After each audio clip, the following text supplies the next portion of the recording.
Have you got a consistently growing spare tyre around your middle? A lot of people, especially as we hit middle age and menopause for women, we tend to get this belly fat that's really, really hard to shift. And our shape changes. So there are a few things that I'm just going to cover today really, really quickly to help you understand why you might not be getting the results that you used to get from the way you used to eat and the way you used to exercise. First and foremost, what you eat. It's really important that you eat to fuel your body for energy. So that doesn't mean cutting out all the bad stuff and the treats. It just means balancing it out. So instead of eating the whole pack of biscuits, just have one or two. You'll find also that when you eat to fuel your body, you're not going to get those cravings. So the blood sugar issues, which are making you go for like the crisps and the biscuits and the cake and that kind of stuff, you're not going to have those cravings any longer because your body's going to be balanced and being fueled in the right way. The meal plans that we follow, they are brilliant. They don't deprive at all. You will find that they'll give you a really good idea of portion size. You'll probably be surprised that you'll eat more than you think you should do.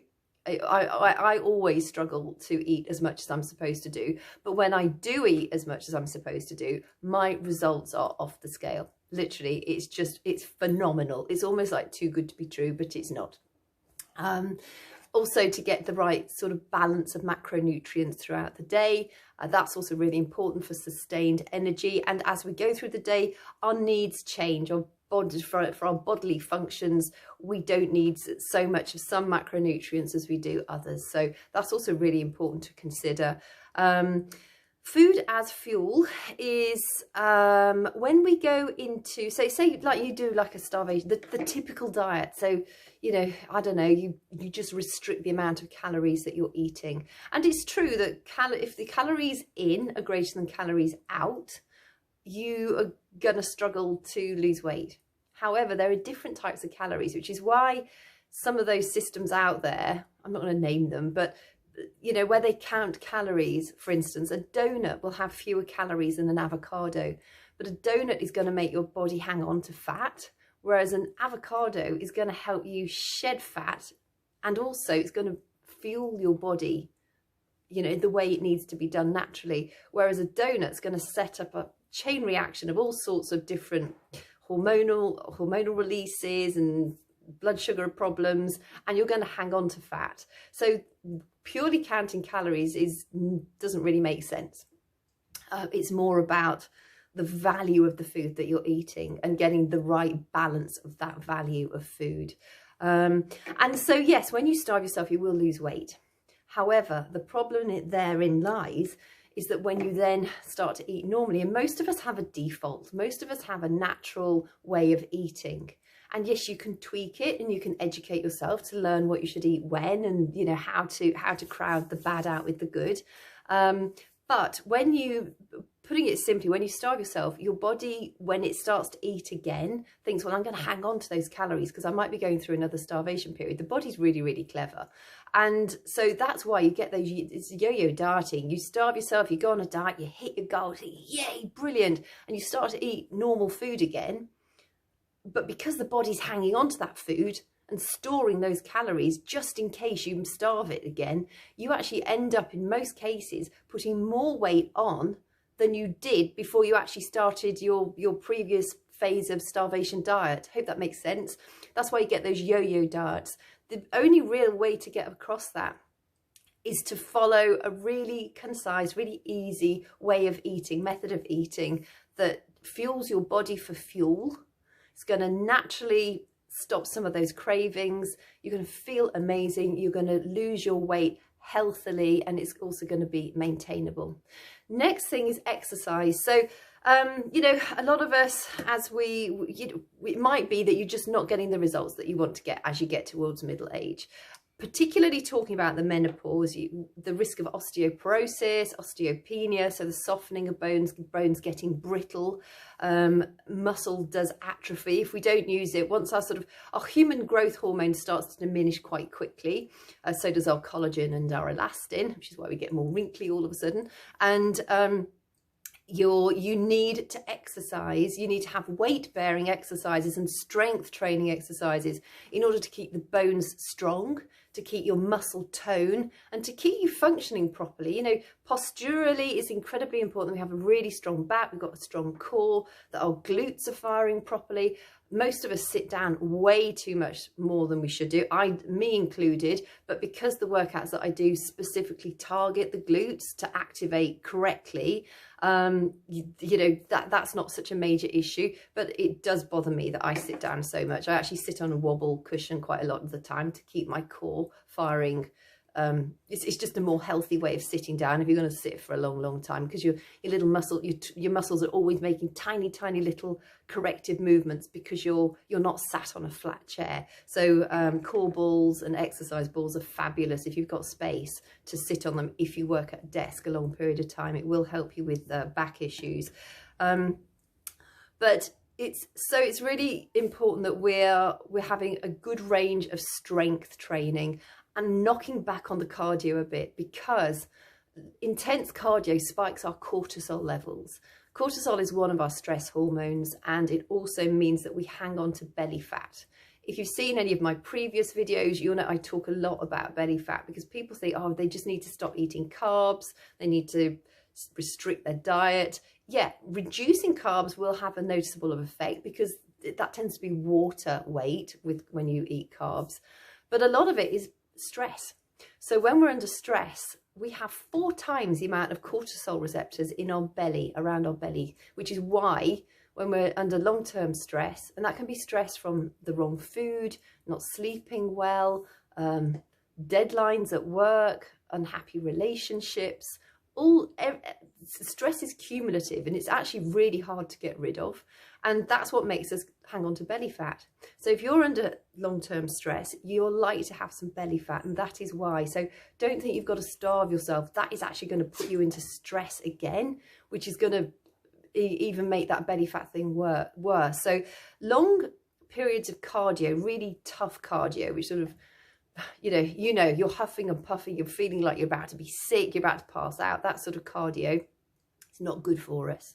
It's going to make you hang on to belly fat. So that's why you probably need to more of an emphasis on compound moves, weight training. Like some of the, if you watch me on my workouts, which I do most days, those are perfect for like midlife health and menopausal health, because they've got the right combination of just small amount of cardio, but really safe strength training exercises. And because there are so many different compound moves, like some of the moves I did today in my workout, I was working all parts of my body in just one move. And so look at something like that that's going to engage you. It's got to be fun. If you don't enjoy it, you're not going to do it. You won't stick with it. So you've got to find something that's fun. But you know, essentially watching what you eat and making sure you're eating enough of what you need to eat. Getting the right kind of exercise is really important. And then finally, accountability. Now, I work in the health and fitness industry. So as a coach, it keeps me accountable, because there are some days I think, oh God, I really don't feel like working out. I know it makes me feel better when I've done it, but it's that having that motivation, which is why I have online fit clubs, and the community aspect in there is really great, because there are people that say, oh God, I really didn't feel like a workout, but I know all of you showing up in here today. So if, you know, I can't show up and say, I just sort of like, nah, I just sat on the couch. It really does help you maintain accountability to your goals. And it makes it fun too. So, you know, make sure you always have people around you that are going to support you. And if you haven't got somebody that is supporting you, reach out to us, because we will. My fit club is entirely free to join. Yes, you'll have to get your workouts and whatever you want to do in the fit club, but the actual fit club itself is completely free. And you get so many resources, and there's a really nice bunch of people in there. But you might have people at home that, you know, sort of, he's supporting you. They might join you in your journey. And there's something, you know, if you've got a partner who's willing to get fit with you, or maybe get healthier with you, I think that makes it so much more fun when you do something like that together. So those are the three main pillars. It's food, it's working out, and having people around you that support you. But there's a couple of extras that I would just want to mention quickly. Sleep is incredibly important for our entire being, you know, just living optimally. Sleep is incredibly important. When we sleep badly, it affects our satiety and our hunger hormones. So that's why after a bad night's sleep, you're probably reaching more for like the sandwiches, the carbs, the cake, the biscuits, just the sweet stuff, because your brain knows it's a quick fix. In instances like that, try and resist that. Things like dates are really, really good. They're really sort of healthy, sweet alternative. Any fruits, obviously very, very good. Cinnamon. Now, if you like coffee or you like cinnamon in yogurt and things like that, sprinkle some cinnamon powder into your coffee. It just helps to balance your blood sugars, and it's got me through a few tricky times. Like yesterday, I slept so badly the night before, and I literally was just putting cinnamon in pretty much anything I could, and it got me through the day, and I felt fine. I actually had a really productive day. It's not just down to the cinnamon. I did make sure I ate healthily and regularly as well. Cinnamon's a great one for balancing out your blood sugars. And then water. Make sure you drink plenty of water. To work out how much water you need to drink, you need to take your weight in pounds. So for instance, if you weigh 140 pounds, you divide that by 2, so it gives you 70. And it's 70 fluid ounces of water you should drink every day. So weigh yourself in pounds, halve that result, and the answer is the amount of fluid ounces you should drink every day. If you're having a lot of hot flushes or hot flashes, or you live in a hot or a cold climate, or you've got a very strenuous job, you'll need to drink more than that. But that's a good sort of balance to work upon. Water is our bodies. I can't, off the top of my head, I can't remember the various percentages, but it's incredible the amount of water that our body is made up of. You can also get water from your fruits and your vegetables, cups of tea and coffee, beer. I know everybody says to me, I drink loads of water, it just has hops in it. But it really should be water out of the tap, or filter, you know, your filtered water, whatever the water is that you drink. That helps the body to detoxify and work optimally. I don't know about you, if I'm thirsty, I get crabby. I can stand being hungry much more easily than I can stand being thirsty. It's just like, ooh, I'm not as focused. I find it really hard to be productive and energized. Yeah, water is absolutely key to living optimally. So just stay on top of that. A body also that is full of toxins, so a body that's hanging on to a lot of toxins. So if you've got an awful lot of fat to lose, you're going to be hanging on to hormones, you're going to be hanging on to toxins. So drinking a lot of water is going to help to start to shift that. And you'll find you might not budge much on the scales for the first few days, but once your body starts to get into that detoxifying mode, it's amazing then how it starts to sort of, you can just, I mean, I'm not a great proponent of getting on the scale every day. It doesn't really give us a clear picture. The workout I'm doing at the moment, my scale has barely budged because I'm growing muscle.